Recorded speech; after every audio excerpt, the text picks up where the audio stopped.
Hello friends, welcome back to investment की यात्रा। आज हम बात करेंगे भेल की। ठीक है, डेली के चार्ट पे बात करेंगे और इसमें देखिए कैसा ट्रेड कर सकता है आने वाले दिनों में। बट अगर आप चैनल पे नए हैं तो चैनल को सब्सक्राइब ज़रूर कर लो, क्योंकि मैं रोज़ वीडियो इस पे लेके आता हूँ, फिल्टर स्टॉक लेके आता हूँ। वीकेंड पे 2-3 वीडियो डालता हूँ ताकि अगले हफ्ते के लिए आपको एक व्यू मिल जाए, आपको एक डायरेक्शन मिल जाए कि कौन से स्टॉक्स में आप ट्रेड कर सकते हो। अगर ऑलरेडी होल्ड कर रहे हो तो उसमें आपको कहाँ पे ऐड करना है, कहाँ पे निकलना है, तो पूरी गाइडेंस आपको मिल जाती है। बाकी लर्निंग मेरे चैनल पे बहुत ज़्यादा मिलती है। आपको चार्ट को रीड करना सिखाता हूँ। मेरा सिर्फ एक व्यू होता है, जो भी मैं यहाँ पे आपको व्यू दूंगा वो सिर्फ एक व्यू होगा। उसको रिकमेंडेशन ना माने, अपना खुद का एनालिसिस करने, अपने फाइनेंशियल एडवाइजर से पूछें तभी ट्रेड लें। ये सिर्फ मेरा एक व्यू है, जो मेरे को चार्ट देखना अच्छा लगता है मैं आपके साथ शेयर कर देता हूँ। ठीक है, तो आज वही एक स्टॉक लेके आया हूँ भेल, जिसमें बहुत ही अच्छे पैटर्न बन रहे हैं ताकि आपको क्लैरिटी रहे कि आगे क्या हो सकता है। आपने पिछले हफ्ते देखा, मैंने कल परसों भी एक वीडियो डाली थी और आपने देखा उस स्टॉक में भी गिरावट आई। तो आज इसके ऊपर बात करेंगे। आप मेरे को टेलीग्राम पे भी फॉलो कर सकते हैं, इन्वेस्टमेंट की यात्रा टाइप करोगे वहाँ पे आपको चैनल मिल जाएगा। ठीक है, तो चलिए फिर शुरू करते हैं भेल का एनालिसिस। अभी इसने क्लोजिंग दी है 242.6 के आसपास। ठीक है, 242.6 के आसपास इसने क्लोजिंग दी है। आगे कैसे ट्रेड करेगा, तो जैसे कि आप देख रहे हैं मैंने 4 हॉरिजॉन्टल लाइंस लगाई हुई हैं। तो पहली ब्लैक लाइन है। ठीक है, ब्लैक लाइन जो है वो हमें बता रही है कि इसका टॉप कहाँ पे लगा था। यहाँ आसपास इसका टॉप बना था 340 के आसपास। ठीक है, यहाँ इसका टॉप बना था, हाई बना था एक। बट अगर आप यहाँ से देखेंगे 2024 मार्च से ये इस लेवल को ब्रेक करके इस रेंज में ट्रेड कर रहा था। ठीक है, इस रेंज में ट्रेड करके यहाँ रेंज को ब्रेक करा था इसने, यानी कि 242 की रेंज को ब्रेक करा था और यहाँ से सीधा निकल गया था। यहाँ पे इसने अपना एक नया हाई मारा था, फिर नीचे आया, फिर हाई मारा, फिर नीचे आया, फिर हाई मारा, फिर नीचे आया। फिर ये जो मूविंग एवरेज है, ये है मूविंग एवरेज 44, जैसे कि मैं आपको पहले भी बता चुका हूँ। यहाँ पे मूविंग एवरेज पे ट्रेड करके बार बार सपोर्ट ले रहा था। यहाँ से सपोर्ट लिया ऊपर, यहाँ से सपोर्ट लिया फिर ऊपर, तो सपोर्ट लेके इसी रेजिस्टेंस पे रेजिस्टेंस ले रहा था, यानी कि 313 के आसपास। ये बहुत तगड़ी रेजिस्टेंस इसे बार बार मिल रही थी। यहाँ पे तो देखोगे कितनी बार रेजिस्टेंस मिली है। ये रेजिस्टेंस को ब्रेक करा तो एक नया हाई बनाया, जो मैंने आपको पहले बता दिया 340 का। यहाँ से नीचे गिरा, फिर फॉल आया तो 290 के आसपास इसको सपोर्ट मिला, जो कि यहाँ पे पहले भी मिला था। ये मूविंग एवरेज के ऊपर, ये जो मूविंग एवरेज आ रही थी। उसके बाद यहाँ पे फिर ऊपर गया, फिर वहाँ से रेजिस्टेंस ली 313 से, फिर वापस आया 290 पे से एक सपोर्ट मिल गया। यहाँ पे फिर सपोर्ट मिला, एक देखने को मिला हमें। उसके बाद इस जब ये नीचे आया था यहाँ पे और ये वाले पॉइंट पे और ये वाले पॉइंट पे जब ये नीचे आया था, यहाँ पे एक चीज़ चेंज हुई थी जो पहले वाले पैटर्न में हमें नहीं दिख रही थी। ठीक है, वो क्या है? पहले वाले पैटर्न पे अगर आप गौर से देखेंगे तो यहाँ पे जब भी ऊपर जा रहा था, नीचे आ रहा था, ऊपर जा रहा था, नीचे आ रहा था, ऊपर जा रहा था, नीचे आ रहा था, बट मूविंग एवरेज के ऊपर ट्रेड कर रहा था। ठीक है, तो इसमें कोई पैटर्न में दिक्कत नहीं थी।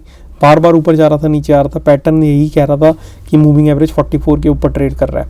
बट अगर आप यहाँ पे ध्यान से देखोगे इस वाले पैटर्न के आसपास, यहाँ पे जब इसने हाई बनाया, क्यों मैंने ये हाई पॉइंट कहा आपको, क्योंकि जब ये हाई बना के नीचे आया था तो इसने यहाँ पे मूविंग एवरेज को नीचे ब्रेक डाउन कर दिया था। ये मूविंग एवरेज जा रही है, इसको ऑलरेडी ब्रेक कर दिया था। उसके बाद फिर ऊपर गया। जब भी मूविंग एवरेज को ब्रेक कर देता है उसके ऊपर जाना थोड़ा सा मुश्किल होता है, थोड़ा क्रिटिकल होता है। ठीक है, वापस ये एक मूव आया, ये रीटेस्ट समझ सकते हो आप इस पॉइंट को। यहाँ पे ये रीटेस्ट हुआ, वापस नीचे आया, फिर मूविंग एवरेज के नीचे ट्रेड करना शुरू कर दिया। उसके बाद ये मूविंग एवरेज के ऊपर बिल्कुल नहीं गया। यहाँ पे इसे बार बार सपोर्ट मिला, एक बार सपोर्ट, 2 बार सपोर्ट, 3 बार सपोर्ट, जो कि था 290 के आसपास। 290 के आसपास 3 बार सपोर्ट मिला, फिर यहाँ पे इसने सपोर्ट को ब्रेक कर दिया। ब्रेक करा तो सीधा नीचे आया पुराने वाले सपोर्ट पे, ये जो यहाँ पे मूविंग एवरेज के ऊपर सपोर्ट मिला था, यहाँ पे आया, जो कि यहाँ पे भी हमें देखने को मिला था इस वाले पॉइंट पे। ठीक है, इस वाले पॉइंट पे तो वहीं पे इसने सपोर्ट लिया अपना पुराने वाले सपोर्ट पे, जो मार्च में सपोर्ट ले रहा था। फिर यहाँ आया, फिर यहाँ पे सपोर्ट लेने की कोशिश की है, देख सकते हो ब्लू कैंडल, यहाँ सपोर्ट लिया, यहाँ से इसने फिर रेसिस्टेंस ली इस पॉइंट से वापस नीचे, मतलब मूविंग एवरेज के नीचे की तरफ ही ट्रेड कर रहा था। यहाँ से इसने फिर मूविंग एवरेज को ब्रेक करके ये वाले सपोर्ट को फिर काटा और अपने पुराने वाले सपोर्ट पे चला गया, जो 2024 की रेसिस्टेंस थी। 2024 की रेसिस्टेंस जनवरी की जो थी, वो सपोर्ट का काम 2 बार 3 बार यहाँ पे कर चुकी थी।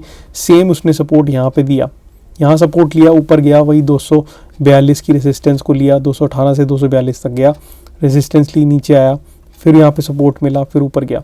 तो यहाँ पे हुआ क्या, इस वाले पॉइंट पे जब ये आ गया था, ये वाले पॉइंट पे, तो यहाँ पे इसने 2 बार बॉटम लगा दिया था, एक बॉटम यहाँ पे, एक बॉटम यहाँ पे। ठीक है, अगर आप इसे आर्ली की चार्ट पे देखोगे तो आपको और क्लैरिटी मिलेगी।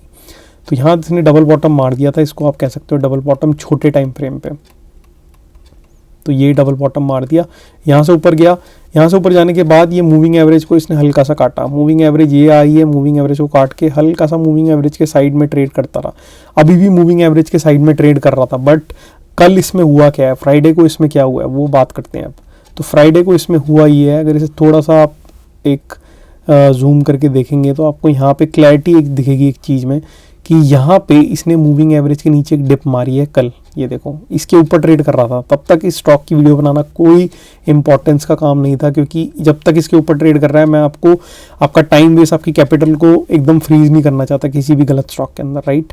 तो इसके ऊपर था तो एक था मेरे को यकीन कि यहाँ से डबल बॉटम बना के ऊपर जा रहा है, मूविंग एवरेज को काट के ऊपर सस्टेन कर रहा है, थोड़ा सा साइडवेज हुआ है और यहाँ से फिर एक ब्रेकआउट ऊपर की तरफ कर देगा और अपने 290 के लेवल को टच कर देगा।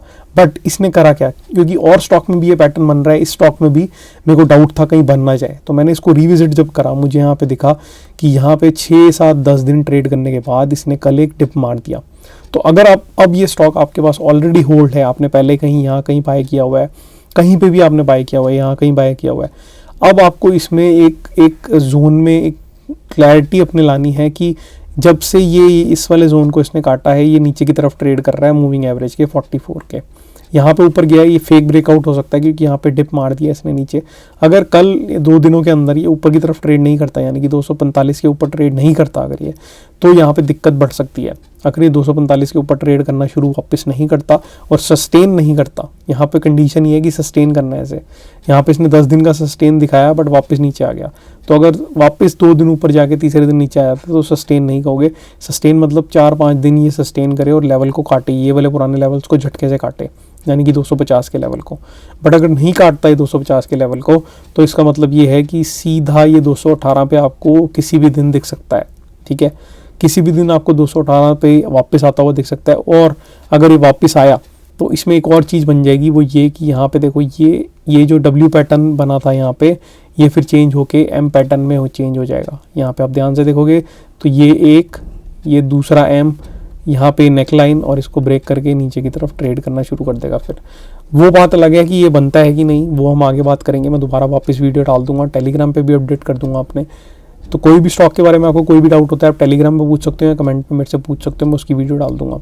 बट अभी के लिए इस स्टॉक पे आपको नज़र बना के रखनी है, अगले 2 से 3 दिन, अगले हफ्ते मतलब आपको नज़र बना के रखनी है। अगर ये 250 के लेवल को झटके से नहीं काटता तो इसकी नीचे की यात्रा फिर शुरू हो जाएगी और ये 218 पे आपको जाता हुआ किसी भी दिन दिख सकता है। किसी भी दिन आपको इसमें 5 से 7% की गिरावट दिख सकती है और 218 पे स्टॉक आता हुआ दिख सकता है। मेरी पुरानी वीडियोज़ भी जाके देख सकते हो, मैंने जो स्टॉक्स के बारे में आपको बताया है, स्टॉक वैसे ही परफॉर्म कर रहे हैं। मेरा काम है आपको अलर्ट करना, मेरा व्यू देना, अपना खुद का एनालिसिस करो तभी ट्रेड लो, अपने फाइनेंशियल एडवाइज़र से पूछो तभी ट्रेड लो। जो मेरा काम था मैंने आपको बता दिया कि मुझे ये लगता है कि इसमें ये सिनेरियो बन सकता है, तो मैंने आपको अलर्ट कर दिया। अगर 250 के ऊपर ट्रेड नहीं करता तो दिक्कत है, बट अगर 250 के ऊपर ट्रेड करना शुरू करता है तो आप इसमें 245, 240 का एसएल लगा के एक छोटे मूव के लिए खेल सकते हो, जो कि है 290 के लिए। बट इसके चांसेस अभी कम लगेंगे क्योंकि 244 मूविंग एवरेज 44 के नीचे ट्रेड कर रहा है, तो इसके चांसेस हैं कि 218 या फिर और भी नीचे जाए, वो हम रिव्यू करते रहेंगे साइड बाय साइड। बट अभी के लिए बेल में इतना ही डेली के चार्ट पे। होप सो आपको एनालिसिस अच्छा लगा होगा, अच्छा लगा तो वीडियो को लाइक करो, चैनल को सब्सक्राइब करो। मैं मिलता हूँ अपनी नेक्स्ट वीडियो में, तब तक के लिए सेफली ट्रेड करो। Take care friends, bye.